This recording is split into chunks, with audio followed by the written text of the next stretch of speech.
In this video, I'm going to share 6 business lessons that I learned in 2024, some the easy way, some the hard way, but these are all things that took me years to learn and understand, and I'm going to give them to you guys in this video. So hopefully you can just learn them via me as opposed to learning them over the years and through your own trial and error. So the very first lesson that I learned, and sometimes it's more so a reminder than it is a lesson that I learned, is sometimes you just need to say optimization and just go brute force, just go pure volume. So you can sit here and say, hey, I'm trying to optimize my content strategy and make sure I have the perfect 1 YouTube video every week and 1 YouTube short. Or you could just say, screw it, I want to go 2 YouTube videos every single week and 7 YouTube shorts. So maybe I'm 3, 4, 5xing the output, and then you're going to be able to probably guarantee your results. But then also from there, because you're getting so much volume, you can then learn how to optimize. If you're not getting volume in the first place, what are you really optimizing? So a lot of times, whether it's in marketing, whether it's in content, sometimes you just need to say, screw it, I'm just going to go 10 times more volume, fuck the strategy, fuck the optimization, and just go pure volume. Sometimes that's probably your best bet, and sometimes you just need a reminder, get back to it, then you can scale it back from there. Number 2 is scale based on the lifestyle that you want to live, but also based on your skill set, not just what everybody else is doing. So for example, for myself, right? I have a gym business, we have a training business. I could scale in numerous different ways. I could scale just completely online, do training, run programs. I could scale via the gyms, just open much more of them. But also you want to make sure that you're scaling based on the lifestyle that you want to live. So say you want location freedom, right? Say you own any type of service-based business and you're scaling in a way that's going to force you to be there all the time. Great, you build your business, you're making the money you want to live, but you're forced to be there every single day. So it's not fitting the lifestyle that you want. Or on the flip side of that, say your skill set, you're really good with people, right? You're really good at hiring, managing people, and you're saying, you know, I want to try to scale this training business. I'm going to go online. When in reality, your skill set is based on being able to hire people, train people. Stick to that. That's your strong suit. Stick to that. Maybe other people are scaling this way, but hey, you can scale this way and you're going to be much more effective doing that because that's your skill set. So you want to make sure that you're scaling in both in terms of your skill set, but also the life that you want to live long term, right? Whether that's location freedom, whether that's time freedom, maybe you need to start either building new skills and you just want to make sure that you're scaling and growing your business that's conducive to both of these things in your long-term vision, not just what's always been done or what other people are just currently doing in your business or your market. Number 3 is don't always think you need a new product or you need a new service. Sometimes all you need to do is repackage. So a couple of different examples of this. Number 1, in the online space that I have done and also in person. So for us, for the gym business, for training, we do a lot of group training sessions, right? Where it's, you know, a couple, 5, 6, 8 people in for a group, Monday, Tuesday, Wednesday, Thursday, Friday. As opposed to saying, hey, let me try to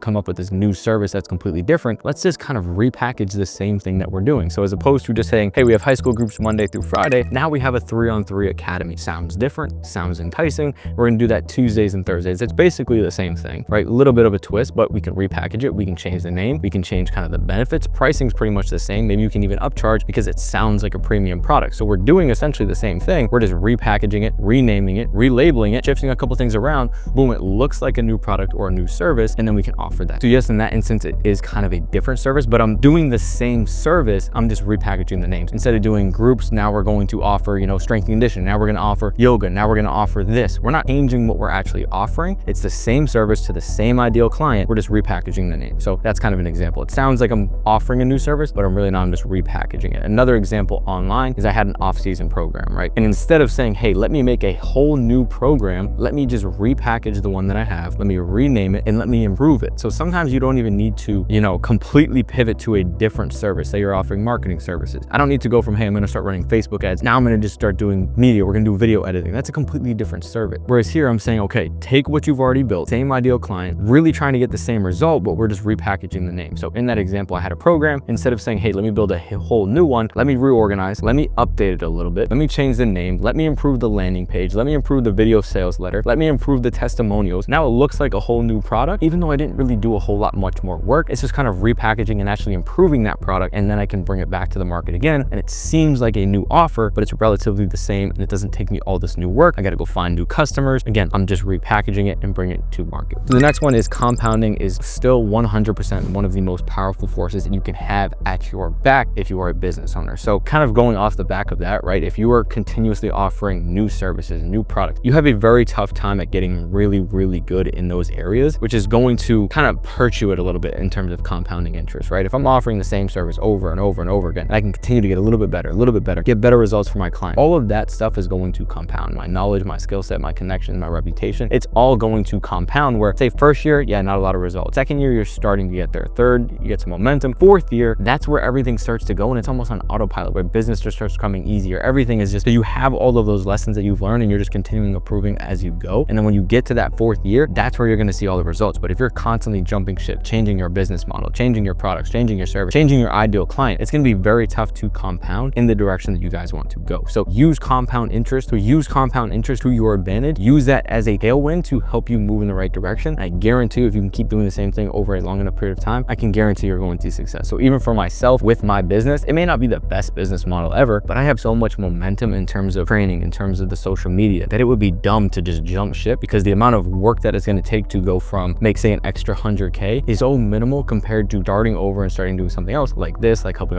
other businesses run ads. To do 100K and that is going to be way harder than to just do an extra 100K in what I'm doing now. But obviously I'm trying to do a little bit of both, but I'm making sure that I'm using compound interest to my favor. The next one is just simply find ways to make customers worth more. A lot of people are always like, hey, I need to go and get new customers, but they're not focused on the customers that they have or making them worth more. So there's always 2 ways to make more money: make your customers worth more, or to just simply get new ones. So how can we make our customers worth more? Number 1, make them stay longer. So this goes back to our product, which we talked about in one of our last videos. The better that you can make that product, if your average customer stays for 6 months and you can get them to stay for a year, your customers, your average LTV could go from say 600 to 1200. That is a ton of profit for your business. And simply just by doing that, not getting any new customers, you can essentially double your business. You can also add additional services. You can add additional benefits. You can just simply raise the price on these customers. So there's a lot of different ways that you guys can make more from your current customers, but I would focus on that before I focus on going to get new customers. And if you focus too much on going to get new customers before you worry about your product, before you worry about retention, you're going to have a very tough business, because they're going to keep coming in and then they're going to keep going out. So focus on this area first. How do I make these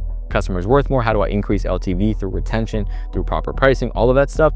Then let me go worry about getting more customers. Now, the last thing is to grow your business. All you really need to do is figure out, okay, what is the number 1 thing holding my business back? Identify it. Is it customers? Is it size of your location? Is it employees? You don't have enough people to serve your clients? Figure out, okay, what is that thing that's holding my business back? What is the one thing that I can do that would virtually guarantee my success in that area? So for example, say you just don't have enough leads. Okay, I'm going to put out 1,000 pieces of content. I'm going to send out 1,000 emails. Okay, now I'm not converting on these leads. Okay, what's the one thing that I can do? I can clean up my sales script. I can clean up my process of when I get a lead, you're turning them into a customer. Okay, I'm getting customers, I got leads, they're not staying long enough. Okay, now that's the biggest problem of your business. What is the one thing I can do to fix that? It's just constantly identifying a constraint and then being able to fix that. And I like the concept of, okay, what is the one thing? Because you can really solely focus on that and put a lot of volume, like we said, into that one area to see hyper growth, or at least growth a lot faster than if you're just putting a little bit of effort in a couple different areas. So those are lessons that I just simply learned this year that I think you guys, as a business owner, service-based business, whether it's something like I do